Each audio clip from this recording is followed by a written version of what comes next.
സംസ്ഥാന നിയമസഭ ചേരുകയാണ്. സർക്കാർ ജീവനക്കാരുടെ സ്ഥലമാറ്റ വിവാദമാണെന്ന് നിയമസഭയിൽ ആദ്യം തന്നെ ഉന്നയിക്കപ്പെട്ടത്. ഇത് അടിയന്തര പ്രമേയമായി പ്രതിപക്ഷം ഉന്നയിക്കുമ്പോൾ വാക്പോരിലേക്കാണ് എത്തിയത്. സ്ഥലമാറ്റം ചട്ടവിരുദ്ധമെന്നാണ് പ്രതിപക്ഷത്തിന്റെ ആരോപണം. വി ജോയിയാണ് അടിയന്തര പ്രമേയത്തിന് നോട്ടീസ് നൽകിയത്. സർക്കാർ ജീവനക്കാരുടെ അന്യായ സ്ഥലമാറ്റം റദ്ദാക്കണമെന്ന് പ്രതിപക്ഷ നേതാവ് പിണറായി വിജയൻ ആവശ്യപ്പെടുന്നു. പവർ ബ്രോക്കർമാരും ദല്ലാളുകളും കാര്യങ്ങൾ തീരുമാനിക്കുന്നുവെന്നും പ്രതിപക്ഷ നേതാവ് കടുത്ത ആരോപണമാണെന്ന് സഭയിൽ ഉന്നയിച്ചത്. വാക്കുകളിലേക്ക്. ചില സ്ഥാപിത താല്പര്യക്കാരെ അഴിഞ്ഞാടാൻ വിട്ടാൽ എങ്ങനെയാണ് ജനതാല്പര്യം സംരക്ഷിക്കാനാവുക? ഈ രീതിയാണ് തുടരാൻ പോകുന്നതെങ്കിൽ കാണേണ്ടത് അധികാരത്തിൻ്റെ ഇടനാഴികളിൽ പവർ ബ്രോക്കർമാരും ദല്ലാളന്മാരും അധികാരം സ്ഥാപിച്ച് ആധിപത്യം സ്ഥാപിച്ച് വലിയ തോതിലുള്ള അഴിമതിക്ക് വഴിയൊരുക്കുമെന്നതാണ്. ഈ രീതി തിരുത്തിയേ പറ്റൂ. അത് ഭരണമാറ്റത്തിൻ്റെ പേരിൽ ന്യായീകരിക്കുന്നത് ഒരു തരത്തിലും യോജിച്ചതല്ല. സുതാര്യമായി നടത്തിവരുന്ന പൊതുസ്ഥലമാറ്റം അതാണ് കേരളത്തിൽ നടന്നു വന്നത്. അത് അട്ടിമറിക്കുന്നത് തീർത്തും ജനാധിപത്യ വിരുദ്ധമാണ്. ഇത് നമ്മുടെ ബഹുമാനായ മന്ത്രി പറഞ്ഞ കാര്യങ്ങളിൽ ഇത് തന്നെ ആവർത്തിക്കുമെന്ന സൂചനയാണ് ഉണ്ടായിട്ടുള്ളത്. നീതിരഹിതമായ സ്ഥലം മാറ്റം തുടരും എന്ന തരത്തിലാണ് അദ്ദേഹം ഇവിടെ പ്രഖ്യാപനം നടത്തിയിട്ടുള്ളത്. മാനദണ്ഡങ്ങളെല്ലാം കാറ്റിൽ പറത്തിയാണ് സ്ഥലമാറ്റമെന്നും സർക്കാർ അധികാരമേൽക്കുന്നതിന് മുമ്പ് തന്നെ സ്ഥലമാറ്റം നടത്തിയെന്നുമാണ് റൂൾ 50 നോട്ടീസ് നൽകിയ വി ജോയ് ആരോപിച്ചത്. സർക്കാർ യഥാർത്ഥത്തിൽ അധികാരത്തിൽ വരുന്നത് മെയ് 18-നാണ്. പക്ഷേ ഇവിടുത്തെ ട്രാൻസ്ഫർ ഓർഡറുകളെല്ലാം നമ്മൾ പരിശോധിക്കുമ്പോൾ കാണാൻ കഴിയുന്ന അതീവ ഗുരുതരമായിട്ടുള്ള സാഹചര്യം, സർക്കാർ 18-ന് മുമ്പ് അധികാരമേൽക്കുന്നതിന് മുമ്പ് നിങ്ങൾ ഈ ട്രാൻസ്ഫറുകളെല്ലാം നടത്തി എന്നുള്ളതാണ് ഏറ്റവും പ്രധാനപ്പെട്ട ഒരു കാര്യം. അപ്പോൾ നാണം കെട്ടൊരു പണി യഥാർത്ഥത്തിൽ UDF ചെയ്യേണ്ടതായിട്ടുണ്ടോ? നിങ്ങൾ ചെയ്യേണ്ടതായിട്ടുണ്ടോ ഈ കാര്യത്തിൽ? നിങ്ങൾ അധികാരമേൽക്കൂ. 18-ാം തീയതി നിങ്ങൾ അധികാരമേറ്റു. അതിനുശേഷം നിങ്ങൾക്ക് ഇഷ്ടമില്ലാത്തവരെ മാറ്റും. പക്ഷേ ഇഷ്ടമില്ലാത്തവരെ മാറ്റാൻ പറ്റില്ല. കാരണം ഈ 2017-ലെ ട്രാൻസ്ഫർ മാനദണ്ഡങ്ങൾ അനുസരിച്ച് നിങ്ങൾക്ക് മാറ്റാൻ വേണ്ടിയിട്ട് സാധിക്കില്ല. പക്ഷേ എങ്കിലും നിങ്ങൾക്ക് ഈ പറഞ്ഞ പോലെ ഭരണപരമെന്നെല്ലാം പറഞ്ഞിട്ട് വേണമെങ്കിൽ മാറ്റാം. പക്ഷേ അധികാരമേൽക്കുന്നതിന് മുമ്പ് ട്രാൻസ്ഫർ ചെയ്യുക എന്ന് പറയുന്നത് അതീവ ഗുരുതരമായിട്ടുള്ള നാണം കെട്ട ഒരു പരിപാടിയാണ് നിങ്ങൾ ചെയ്തതെന്നുള്ളത് നിങ്ങൾ മനസ്സിലാക്കണം. ഇതിന് സർക്കാരിന്റെ മറുപടി എന്നതുകൂടി ശ്രദ്ധേയമാണ്. സർക്കാരിന്റെ ഭാഗത്തു നിന്നും മന്ത്രി സണ്ണി ജോസഫാണ് മറുപടി നൽകിയത്. സ്ഥലം മാറ്റം രാഷ്ട്രീയ ലക്ഷ്യം വെച്ചല്ലെന്നാണ് മന്ത്രി സണ്ണി ജോസഫ് വ്യക്തമാക്കിയത്. ഭരണപരമായ സൗകര്യം വെച്ചുള്ള സ്വാഭാവിക സ്ഥലമാറ്റം മാത്രമാണ് നടന്നത്. ജീവനക്കാരുടെ പരാതി അനുഭാവപൂർവ്വം പരിഹരിക്കുമെന്നും അദ്ദേഹം പറയുന്നു.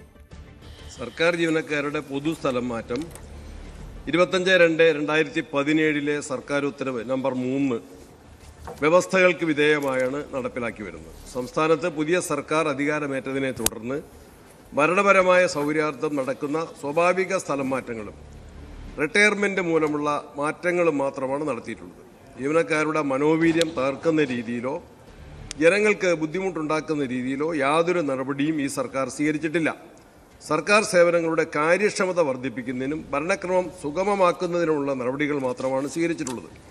ഏതെങ്കിലും ജീവനക്കാർക്ക് ഇക്കാര്യത്തിൽ പരാതികളുള്ള പക്ഷം ആയത് അനുഭാവപൂർവ്വം പരിഗണിച്ച് പരിഹാരമുണ്ടാക്കുന്നതിന് സർക്കാർ തയ്യാറാണെന്ന കാര്യവും സഭയെ അറിയിക്കുന്നു. അതിനാൽ സാർ, ഈ വിഷയം സഭ നിർത്തിവെച്ച് ചർച്ച ചെയ്യേണ്ട ഗൗരവമുള്ളതല്ല. 16-ാം നിയമസഭ അതിൻ്റെ പൂർണ്ണ തോതിലേക്ക് വന്നിട്ട് 2 ദിവസമേ ആവുകയുള്ളൂ. പക്ഷേ ഈ 2 ദിവസങ്ങളിലും 2 പ്രധാനപ്പെട്ട വിഷയങ്ങൾ സഭയുടെ പരിഗണനയിലേക്ക് വന്നു എന്നതാണ് പ്രധാനപ്പെട്ട കാര്യം. വി അരുൺ ചേരുന്നുണ്ട്. അരുൺ, ഇന്ന് സർക്കാർ ജീവനക്കാരുടെ സ്ഥലമാറ്റമാണ്. പല ജീവനക്കാരും തഴാല ഇടതു സംഘടനകളും ട്രിബ്യൂണലിൽ പോയി അനുകൂല ഉത്തരവ് മേടിച്ച് അത് വലിയ ആഘോഷമാക്കിയിട്ടുണ്ട്.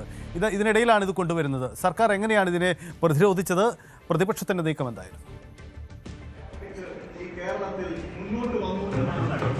സജിത്ത്, വി.ഡി. സതീശൻ സർക്കാർ സത്യപ്രതിജ്ഞ ചെയ്ത് അധികാരമേൽക്കുമ്പോൾ തന്നെ പല പ്രധാനപ്പെട്ട വകുപ്പുകളിലും പോലീസിലും വിദ്യാഭ്യാസ വകുപ്പിലും അടക്കം നിരവധി സ്ഥലം മാറ്റങ്ങൾ ഉണ്ടായിരുന്നു. ഈ വിഷയമാണെന്ന് പ്രതിപക്ഷം റൂൾ 50 നോട്ടീസായി കൊണ്ടുവന്നത്. വി ജോയിയാണ് ആ നോട്ടീസ് അവതരിപ്പിച്ചത്. വേണ്ടപ്പെട്ടവർക്ക് വേണ്ട സമയത്ത് സ്ഥലം മാറ്റം എന്നതാണോ ഈ സർക്കാരിൻ്റെ നയമെന്ന് ജോയി ചോദിച്ചു. 310 വനിതകളെ സ്ഥലം മാറ്റി, ദൂര സ്ഥലങ്ങളിലേക്കാണ് സ്ഥലം മാറ്റം. മാനദണ്ഡങ്ങൾ കാറ്റിൽ പറത്തിയാണ് നടപടികൾ. 2017 മുതൽ ഓൺലൈനായി നടന്നുകൊണ്ടിരിക്കുന്ന സ്ഥലമാറ്റ നടപടിക്രമങ്ങൾ അട്ടിമറിച്ചുകൊണ്ടാണ് സർക്കാർ അധികാരമേൽക്കുമ്പോൾ തന്നെ അത്തരം നടപടികൾ തുടങ്ങിയത്. കേട്ടുകേൾവില്ലാത്ത നിലയിലാണ് സ്ഥലമാറ്റ നടപടികൾ ഉണ്ടായത്. തെരഞ്ഞെടുപ്പ് ഫലം വന്നുകൊണ്ടിരിക്കെ NG അസോസിയേഷൻ നേതാക്കൾ ഡിപ്പാർട്ട്മെന്റ് ഉദ്യോഗസ്ഥർക്ക് അവരുടെ ലെറ്റർ പാഡിൽ കത്ത് നൽകി. അതിന്റെ അടിസ്ഥാനത്തിൽ സ്ഥലമാറ്റമുണ്ടായി. സർക്കാർ അധികാരത്തിൽ വന്ന മെയ് 18 മാത്രമാണ്. എന്നാൽ സർക്കാർ അധികാരമേൽക്കുന്നതിന് മുമ്പ് പോലും സ്ഥലമാറ്റമുണ്ടായി. നാണംകെട്ട പണി ഇങ്ങനെ ചെയ്യേണ്ട കാര്യമുണ്ടായിരുന്നു എന്ന് ജോയി ചോദിച്ചു. മെയ് മാസം 5-ാം തീയതി വിദ്യാഭ്യാസ വകുപ്പിൽ സ്ഥലം മാറ്റം നടത്തി. NGO അസോസിയേഷൻ നേതാവിന്റെ കത്തിന്റെ അടിസ്ഥാനത്തിലായിരുന്നു ആ സ്ഥലം മാറ്റം. ക്യാൻസർ രോഗികളെ പോലും തലങ്ങും വിലങ്ങും ഒരു മാനദണ്ഡവുമില്ലാതെ ദാക്ഷിണ്യമില്ലാതെ സ്ഥലം മാറ്റി എന്ന് പറഞ്ഞുകൊണ്ട് ജോയിയാണ് ഈ നോട്ടീസ് അവതരിപ്പിച്ചത്. താൽക്കാലിക ജീവനക്കാരെ മുഴുവൻ പിരിച്ചുവിടുന്നു. പകരം നിയമനം നൽകുന്ന ബന്ധുക്കൾക്കാണ്. അതായത് KPC അധ്യക്ഷൻ കൂടിയായ സണ്ണി ജോസഫിന്റെ ബന്ധു നിയമനം സഭയിൽ ചൂണ്ടിക്കാട്ടിയാണ് ജോയി ഈ വിമർശനം ഉന്നയിച്ചത്. മന്ത്രിയുടെ അഡീഷണൽ പ്രൈവറ്റ് സെക്രട്ടറിയായി അളിയനെയാണ് നിയമിച്ചത്. വാക്കും പ്രവൃത്തി രണ്ടാണ് സർക്കാർ എന്ന് പറഞ്ഞുകൊണ്ട് ജോയി നോട്ടീസ് അവതരിപ്പിച്ചു. പിന്നീട് സംസാരിച്ച മന്ത്രി പറഞ്ഞത് ഒരു കാരണവശാലും ഇത്തരം രാഷ്ട്രീയ പ്രേരിതമായ സ്ഥലമാറ്റങ്ങൾ സർക്കാർ നടത്തിയിട്ടില്ല. കഴിഞ്ഞ 10 വർഷം എന്നാൽ അങ്ങനെയല്ലായിരുന്നു. ഒരു മാനദണ്ഡവുമില്ലാതെ ജീവനക്കാരെ തലങ്ങും വിലങ്ങും സ്ഥലം മാറ്റി. 1 ഡസനിലധികം തവണ സ്ഥലം മാറ്റപ്പെട്ടവർ സർവീസിൽ ഉണ്ട്. സെക്രട്ടേറിയറ്റ് കണ്ടിട്ട് 10 വർഷമായ ആളുകൾ പോലും സർവീസ് സംഘടനാ നേതാക്കൾ സെക്രട്ടേറിയറ്റിൽ ഉണ്ട്. ഒരു സീറ്റിൽ 10 വർഷം ഇരുന്ന് വേരിറങ്ങിപ്പോയവരുമുണ്ട്. കഴിഞ്ഞ സർക്കാർ സ്വീകരിച്ച നയം ഈ സർക്കാർ തുടരില്ല. സ്ഥലം മാറ്റങ്ങളിൽ ഏതെങ്കിലും തരത്തിലുള്ള പരാതികളുണ്ടെങ്കിൽ അത് പരിഹരിക്കുമെന്നും മന്ത്രി സഭയ്ക്ക് ഉറപ്പ് നൽകി.